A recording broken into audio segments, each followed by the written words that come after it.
Stop scrolling for a second and answer this honestly. Do you feel like your brain is slowing down? Maybe you walk into a room and forget why you're there, or a name you know perfectly well just vanishes from your tongue. We've been told for decades that this is the beginning of the end, that once you hit 50, the brain enters a state of slow, inevitable decay. We treat aging like a slow leak in a tire that you just can't patch. But what if that entire narrative is biologically wrong? Recent neuroscience has completely flipped the script on cognitive decline. It turns out your brain isn't dying, it's renovating. New research from 2025 suggests that what we interpret as slowing down is actually a sophisticated architectural shift.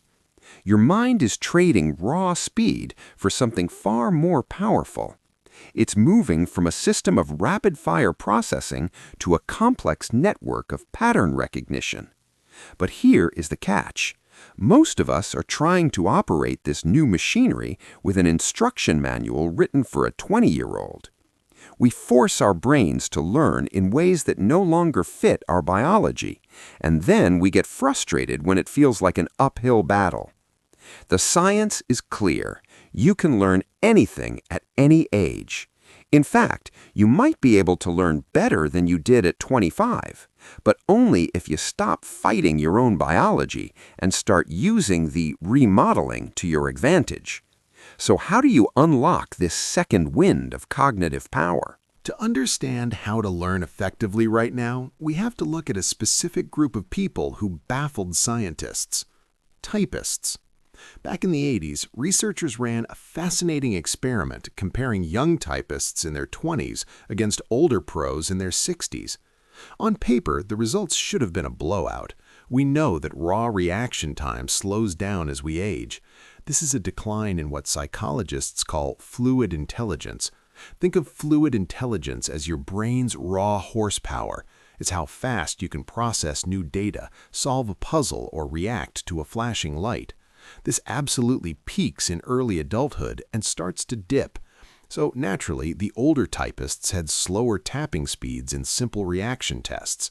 But when they actually sat down to type a document, they were just as fast as the 20-year-olds. Some were even faster. How is that possible if their biological hardware was slower? The researchers discovered that the older typists had subconsciously developed a new strategy. They weren't looking at the letter they were typing, they were scanning further ahead in the text. They were processing words and phrases before their fingers ever moved. This is the superpower of crystallized intelligence. While raw speed drops, your library of knowledge and patterns continues to grow and interconnect well into your 70s. The older typists used this vast database to anticipate what was coming. They traded reflex for prediction. This is the critical mistake most of us make when learning a new skill. We try to brute force it with speed. We try to memorize vocabulary lists or coding syntax by just staring at them, hoping they stick. That is a young person's game. Your brain wants to connect, not just collect. It wants to take the new information and hook it onto the massive web of things you already know. This is called relational learning. If you ignore this and try to learn by rote memorization, you are driving a Ferrari in first gear. You are working against your own neural architecture. But recognizing this shift is only the first step, because even when you use the right strategy, learning in your 50s still feels physically harder. And there's a very specific biological reason for that fatigue. Have you ever noticed the deep focus feels more draining than it used to? That isn't just in your head, it's a metabolic reality. There's a concept in neuroscience called the scaffolding theory of aging and cognition, or STACR. It explains exactly what is happening under the hood. When a 20-year-old brain performs a task, it usually lights up a very specific, localized area of the brain. It's efficient. But if you put a 60-year-old brain in an fMRI scanner and give them the exact same task, something amazing happens. The brain doesn't just use that one spot. It lights up like a Christmas tree. It recruits backup networks, often from the opposite hemisphere of the brain, to help process the information. This is compensatory scaffolding. Your brain realizes that the primary neural highway is a bit worn down, so it instantly builds a detour to get the job done. It is literally restructuring itself in real time to maintain performance. This is incredible news because it proves plasticity doesn't end, but there is a cost. Building and using these scaffolds is expensive. It burns more glucose. It requires more oxygen. The metabolic cost of learning is significantly higher for you now than it was 30 years ago. This is why you feel that heavy brain fog after an hour of intense study. It's not that you can't learn, it's that your brain is running a marathon to get you there. Recent studies from 2025 on the metabolic connectome confirm this. As we age, our brains reconfigure to be more integrated, but that integration demands high energy. So if you try to learn for 3 hours straight, you will deplete your neural fuel tank way faster than a teenager would. You hit a wall. And most people interpret that wall as failure. They think, I'm just too old for this. No, you're just bankrupting your energy reserves. You need a strategy that respects this high metabolic cost. You need to manage your cognitive budget like a CFO. And the first place to look is the clock on the wall. Let's talk about timing, because it matters more than you think. Your body runs on a circadian rhythm, a biological clock that dictates when you are alert and when you are tired. As we age, this clock shifts. It's a phenomenon known as the synchrony effect. Research consistently shows that adults over 50 shift towards morningness. Your peak window of mental clarity, the time when your brain is most efficient at building those expensive scaffolds, is almost certainly in the morning.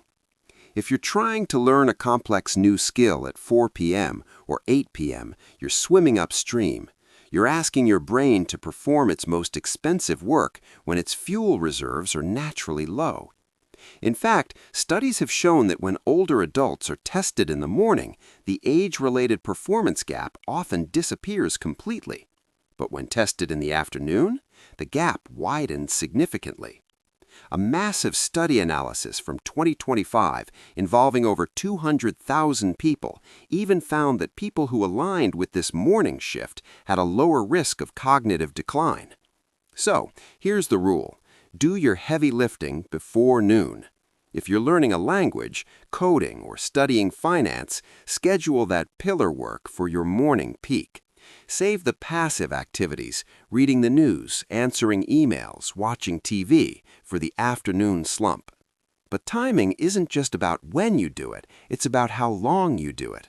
Remember that high metabolic cost we talked about? The quickest way to burn out your scaffolding is to push too long. You need to embrace microdosing. Instead of a grueling 2-hour session that leaves you brain dead, break it down. Aim for 3 40-minute blocks, spaced out throughout the morning. This spacing allows your neurotransmitters to replenish. It gives your brain a moment to consolidate what it just built. Recent data is fascinating here. While young adults can cram, older brains actually retain more information when the spacing is wider. We need that downtime to let the cement dry.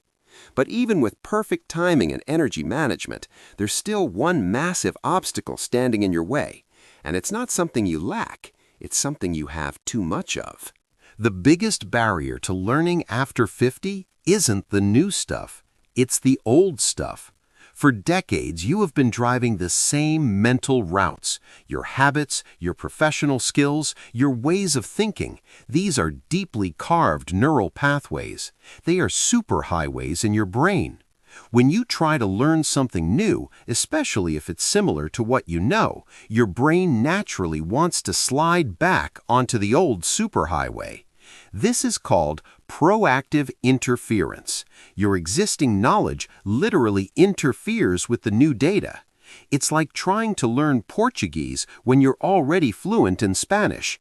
You will keep accidentally using Spanish words because that pathway is so much stronger. The older we get, the more crowded our library becomes, and the harder it is to inhibit these old irrelevant memories. It creates a competition of retrieval. You aren't just learning, you are fighting a war against your own expertise. This is why unlearning is often harder than learning. So how do we bypass this? How do we trick the brain into building a fresh path without sliding back into the old ruts? We have to look at the pillar and playground framework. This is a strategy designed to balance the need for deep focus with the need to avoid interference. The mistake people make is they either try to do too much or they stick to things that are too similar. They try to learn 3 different languages at once, or they try to learn coding and data science simultaneously. That is a recipe for interference. Your brain gets confused because the inputs are too related. To keep the brain plastic without the static, we need to separate our efforts into 2 distinct categories. Here is the blueprint, the pillar and the playground. First, you choose one pillar. This is your serious, high-stakes mission. It should take up about 70% of your available learning energy. This is the skill you want to master, the language, the degree, the business. You attack this pillar during your morning peak, using spaced repetition and relational learning. You go deep. But you can't do that all day. You'll burn out. So, for the remaining 30% of your energy, you enter the playground. You pick 2 additional skills that are purely for fun. No pressure, no mastery goals, just novelty. But here is the critical rule that makes this work. The playground skills must be completely dissimilar to your pillar. If your pillar is highly logical, like learning Python code, your playground cannot be Sudoku. It needs to be physical or sensory. Think watercolor painting or ballroom dancing or gardening. By engaging a completely different part of the brain, you avoid that proactive interference. You allow the logical centers to rest and recover, while you stimulate the motor cortex or the visual centers. It's active recovery. You are keeping the brain in a state of high plasticity without overloading the same circuits. And this isn't just a nice theory. It's backed by some of the most exciting research coming out of universities today. Dr. Rachel Wu at UC Riverside has been challenging the idea that we should just play brain games on our phones. She argues that we lose our cognitive agility because we stop acting like children. Think about a 6-year-old. They're learning a language, social rules, motor skills, and math all at the same time. They're broad learners. As adults, we become specialists. We narrow down. Dr. Wu wondered, what if we forced older adults to learn like kids again? The results of her experiments were nothing short of shocking. She took adults aged 58 to 86 and put them through a broad learning boot camp. They didn't just do a crossword puzzle, they had to learn 3 brand new, real-world skills simultaneously. Spanish, photography, using an iPad, real, complex tasks. And they did it for 15 hours a week. That is the workload of a college undergraduate. Most people would say that's too much for a senior brain. But after just 6 weeks, these participants didn't just get better at photography. Their overall cognitive abilities skyrocketed. Their working memory and processing speed improved so drastically that they effectively reversed their cognitive age by 30 years. Let that sink in. 30 years. They were performing at the level of middle-aged adults. And the best part? When researchers checked back a year later, many of those gains were still there. This proves that the dying brain narrative is false. The hardware is there. The potential is there. We just stop pushing it. We get comfortable. We stop exposing ourselves to the discomfort of being a total beginner. Even simple interventions show this power. Take the famous NeuroRacer study. They had older adults play a driving video game that required multitasking. After just 12 hours of training over a month, they weren't just better gamers. Their working memory and attention span improved in real life. Their brain waves started to look like those of 20-year-olds. However, there is a nuance here that recent follow-ups have clarified. While you keep the specific skills you practice, the general brain boost fades if you stop engaging. It's use it or lose it. You can't just do a brain boot camp for a month and be set for life. It has to be a lifestyle change, a continuous cycle of picking a pillar, building a playground, and embracing the struggle of the new. So let's go back to the question we started with. Is it too late for you? Is the window closed? The science says absolutely not. Your brain is not a static machine that wears out with mileage. It is a dynamic, living ecosystem that remodels itself based on demand. Yes, things are different now. You can't rely on the brute force speed of your youth. But you have something your younger self didn't. You have a massive library of crystallized intelligence. You have the wisdom to see patterns, to connect the dots, and to anticipate what's coming. If you respect your biology, if you work with your morning peaks, manage your energy, and structure your learning to avoid interference, you become dangerous. You become capable of mastering things that would baffle a 20-year-old because you are playing a deeper game. But you have to be willing to be a beginner again. You have to be willing to feel that friction. That frustration you feel when learning something hard, that isn't the sound of your brain failing. That is the feeling of the scaffolding going up. That is the feeling of your mind getting stronger. Don't shy away from it. Pick your pillar. Find your playground and start building. Because the only time it's truly too late is when you decide to stop. I've put together a deeper breakdown of the pillar and playground framework that you can use to map out your own learning strategy. It's linked right down below. Go check it out, and I'll see you in the next one.